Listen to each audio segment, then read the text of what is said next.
Jason Stuart is the national co-chair of the LGBT committee for SAG-AFTRA, the world's largest actors union. People like Brad Pitt, Angelina Jolie, both of them said they wouldn't get married until gay marriage was legal. If they paid Brad Pitt $7 or $10 million trillion for Chanel, then God, his opinion really means something. I think same-sex couples should be able to get married. As a gay man, I got to tell you, it just hit me right in my heart. I mean, come on, straight people. I want to say to them all over the country, it's the year 2009. If you let us marry each other, we'll stop marrying you.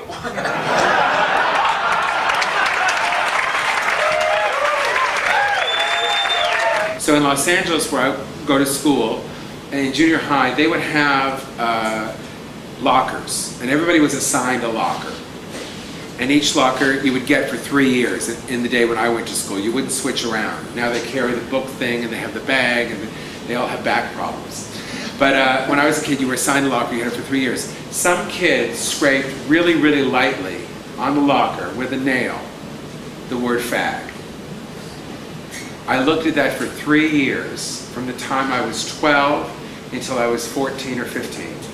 And I said nothing to nobody until I was in my late 30s. I mean, that's how long, probably around 35, 36, middle 30s. It changed my life, because I looked at that every day.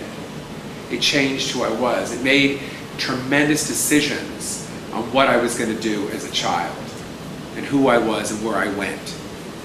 I would like to know this young man, what inspired him to come out of the closet and let the people know what he's all about? Jason, why are you leaping into the open here? First reason is for myself, so as I can have self-respect, be who I am, be able to have the same rights as everybody here in this room. That's the first reason. Second reason is because I think there's a lot of kids out there. When I was growing up, there was nobody on television. There was no Geraldo show. There was no Joan, Oprah, Phil, all those shows.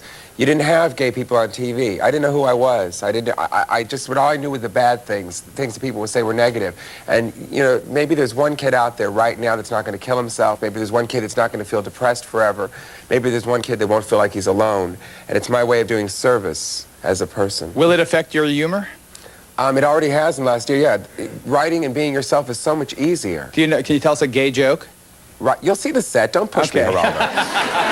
Hi. Okay. I like to say to you that what you do with your life is your business. I'm not here to judge you.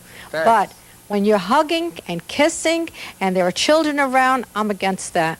Are you married? Yes, I am. And you have a husband? I have a husband, and 3 do you children, kiss him in 5 front of your children? grandchildren. Yes, 5 Do you kiss him on the grandchildren. street if you would see him? Pardon me? If you would see him on the street and he was coming in the house and people were walking by, would you kiss him in front of other people, If your it was husband? one of my children? In front of any, do you kiss your husband in front of anybody? Oh, yes, I would. Why don't I have the same rights as you? Yes. I'm here in Cleveland, Ohio, the state where they used to allow people to vote. And I'm speaking at the Pride at Work conference. I was on a panel this afternoon about being openly gay in the workplace, and I talked for the first time about being fired in my profession, which is being an actor and a comedian. And I've had a lot of shame about that, I have to say, and I never spoke about it publicly. And I was fired for headlining a club in Des Moines, Iowa, by a nightclub owner who was quite abusive, who physically grabbed my arm and pulled me out of the club. I didn't say a word. I was fired off a network television sitcom because one producer decided he didn't want the character to be gay, and I wasn't given the opportunity to play it any other way. And I wasn't told anything until weeks later. I didn't say a word.